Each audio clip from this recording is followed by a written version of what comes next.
¿Qué tal, amigos de Cine Garage? Vamos a hablar del estreno de Jobs, la película que habla de la vida de Steve Jobs, el creador de Apple, de Macintosh y luego de Apple, si es que conocen más o menos la historia. Una película que se ha esperado en México por mucho tiempo y que desgraciadamente ha ido desilusionando conforme se ha ido estrenando en varios países alrededor del mundo. El director es Joshua Michael Stern, que tiene antes dos películas pues, muy planas, muy paralelas, incluso los dos muy sin chiste, y el guión es de un señor que se llama Matt Whiteley, al cual le dan su primera oportunidad con, yo creo, una de las biografías más difíciles que teníamos para estos días. El resultado, ya se lo imaginarán, es justo eso, plano, lineal, monocromático, porque de entrada yo creo que primero les dio un poco de pereza. Entonces el cuento, porque a final de cuentas lo que están narrando es un cuento, está contado de manera lineal, completamente cronológica, sin ningún tipo de, no quisiera decir salto, sino de intención de generar un poco de emoción con lo que está ocurriendo, que a final de cuentas es, lo siento, la vida de un nerd que consigue hacerla en Estados Unidos, ¿no? Un chico que, según yo, era un visionario, que sabía lo que la gente iba a pedir en el futuro, pero que aquí está tratado más que como eso, como un iluminado, ¿no? Lo meten en este mundo de los hippies, en el que las drogas te abrían la cabeza, en el que las ideas raras llegaban justo a partir del pensamiento no racional, que era un poco la idea del pensamiento de la contracultura, y lo colocan justo en el momento adecuado, en el lugar indicado, que es el gran despertar de las computadoras personales. La historia, yo creo que todo mundo la conocemos, la mitad de ella la hemos vivido. Lo que a mí me pesa de la película es justo eso. Se enamoran demasiado rápido del personaje, de este gran iluminado que es Steve Jobs, interpretado por Ashton Kutcher, y se dedican a construir la gran leyenda americana. El hombre que no es nadie, un nerd que prácticamente es abusado por los demás y por sus maestros, que consigue hacer las amistades adecuadas, conseguir el dinero indicado, armar el negocio de su vida, llamar a Steve Wozniak para que le hiciera el trabajo que él no podía hacer y hacerse completamente, digamos, eternamente millonario, porque incluso después de muerto ahora Steve Jobs vale mucho dinero. En pocas palabras, es la historia del yuppie, es la historia del hippie que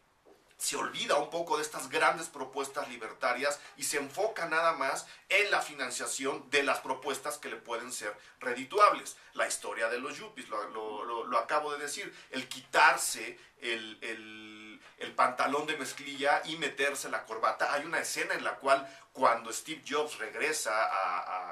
a Apple, a la compañía que él creó, tal cual el señor Michael Stern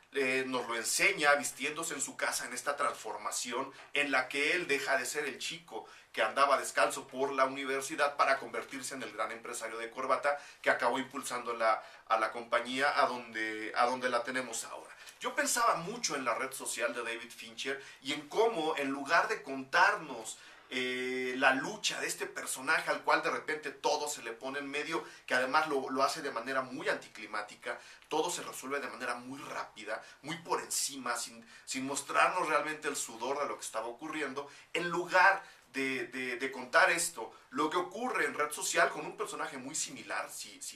nos ponemos a analizar las cosas, se dedica más bien al análisis de ideas, al retrato de una época y al retrato de los pensamientos que chocaban en esa época. Es decir, tenemos no solo una narración que no es lineal, no sé si recuerdan Red Social, la película iba y venía en el tiempo y había cierta confusión de lo que estaba pasando, justo porque el momento que se vivió en la creación de Facebook era muy complicado y era muy confuso. En el caso de Jobs, se olvidan de esta construcción, se olvidan de matizar a los personajes, nos vamos directos con Steve Jobs y atrás de él vamos viendo en realidad cómo es que cruza de un lado al otro del río sin empaparse, sin sudar, sin sufrir la menor alteración. Yo creo que la película, o por lo menos el personaje de Steve Jobs, merecía un tratamiento mucho más profundo, merecía incluso no haber sido tratado tan bien. Están, insisto, muy enamorados de él. Hay una escena en la que él, en la mitad de lo que supuestamente es el final de su carrera, ya lo recordarán cuando le quitan Apple de las manos, se refugia en el garage donde todo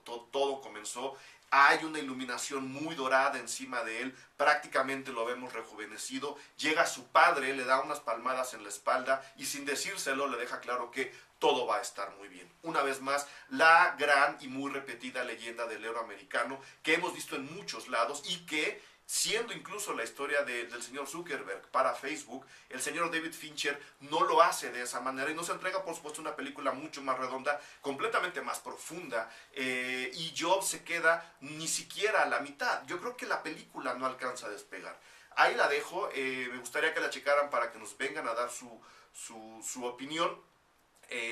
La película está en este fin de semana, entonces pues Aston Kutcher está más o menos así. La gente que me pregunta sobre las actuaciones y todo aquello, la película también ahí es muy plana. Aston Kutcher pelea con el personaje, le saca un par de momentos brillantes, pero tampoco es como para aplaudírselo. Saludos.